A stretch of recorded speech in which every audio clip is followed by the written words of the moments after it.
Well, this is obviously an incredibly devastating event. It's our worst nightmare.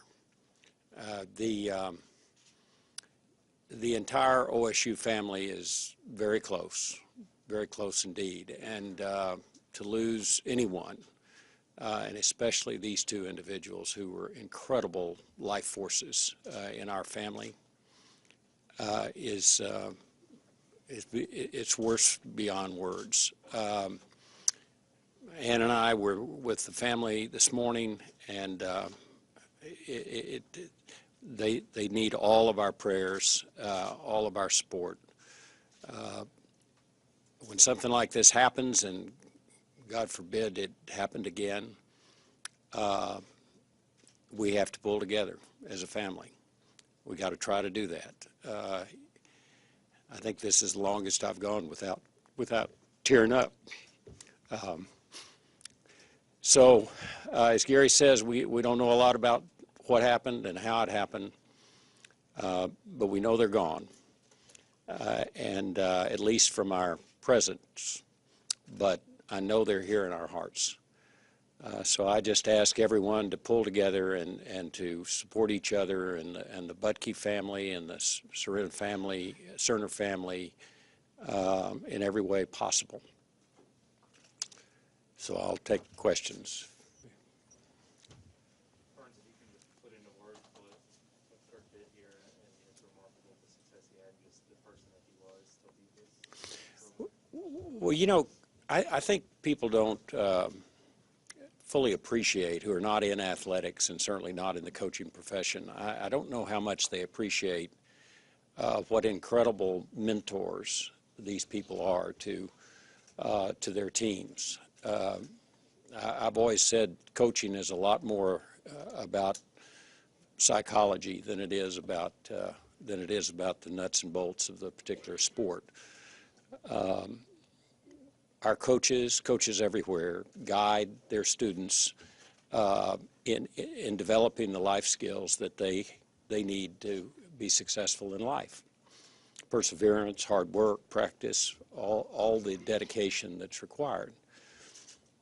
And I know of no one that did that better than Kurt.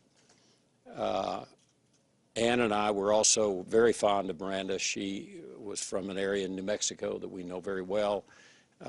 First, her family to go to college. They were just both beautiful people.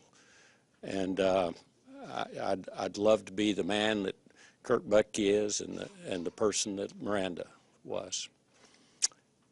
So. When you heard news about today's crash, did it take you right back? Well, not immediately. I mean, I was focused on the family and this tragedy. I mean, the other was, of course, a monumental tragedy as well. And those comparisons and reflections will obviously come up. But right now, we pulled together then. It was a very hard time under the leadership of Jim Halligan and Coach Sutton. Somehow, we all made it to the other side, and without ever forgetting, we'll always remember, and we'll always remember Kurt and Miranda. You mentioned you spent some time with the family. Can you tell us about those conversations? Well, it's just what you would expect. I mean, it's when somebody is young and vibrant, and I should correct that, I have not been with the Serna family yet, although we're hoping to see them soon. But I have been with Shelley and the kids, and you can imagine the absolute devastation that this is. It's just, there's no way to describe it.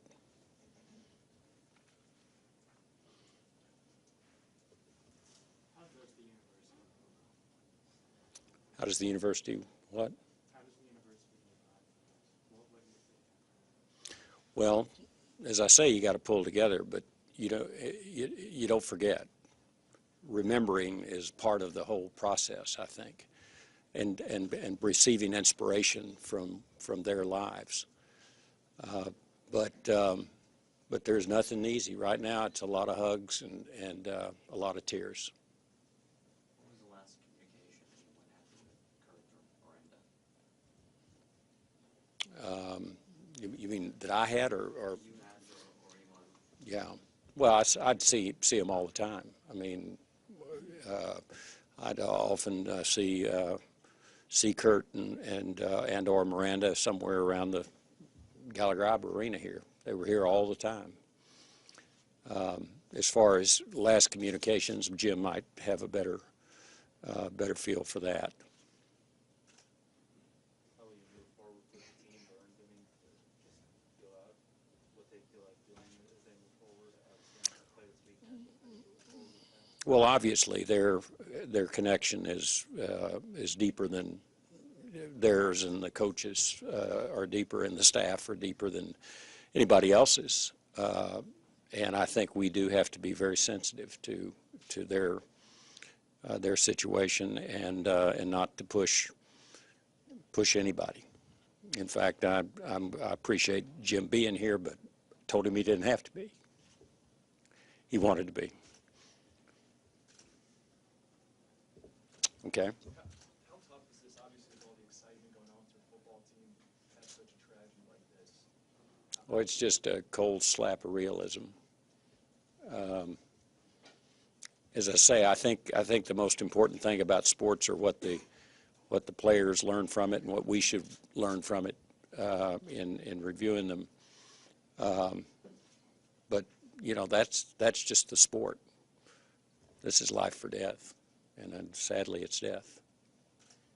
Given the way the campus community and Stillwater's come together in the 10 years since the previous tragedy, does that give you any hope or inspiration that you'll be able to similarly bond this time around? Well, at the point we are right now, it looks very dark ahead. It's hard to see any light at all. But if we really help each other and support each other through this, someday, somehow, we will manage. But as I say, it'll never be by forgetting. Just as with our tragedy 10 years ago, we will remember. Yeah. What counseling options are available for students, faculty, and staff? Well, there's a good deal, and maybe Susie Burke might want to respond to that to you later. But we have a full staff of counselors available to everyone, especially to the athletic department and to the team, of course, and all the staff. 10 years ago, the decision was made not to cancel men's basketball games following the plane crash. Why was the decision made this go around to cancel the games? I think you deal with those things in the instant circumstance, and we just felt like this was the best approach, was the best decision. What about those families who were affected by 10 years ago by the OSU men's basketball crash? You know, now seeing these images and remembering, and you know, it's going to be dredged up by the media and the public. What about those families? Well, I don't think the ache ever goes away. We see the families often, and we have a memorial gathering every year, and I'm sure that kind of pain never really fully leaves you. Shouldn't ever leave you. But they've been incredibly supportive, and I dare say they will be for us as well.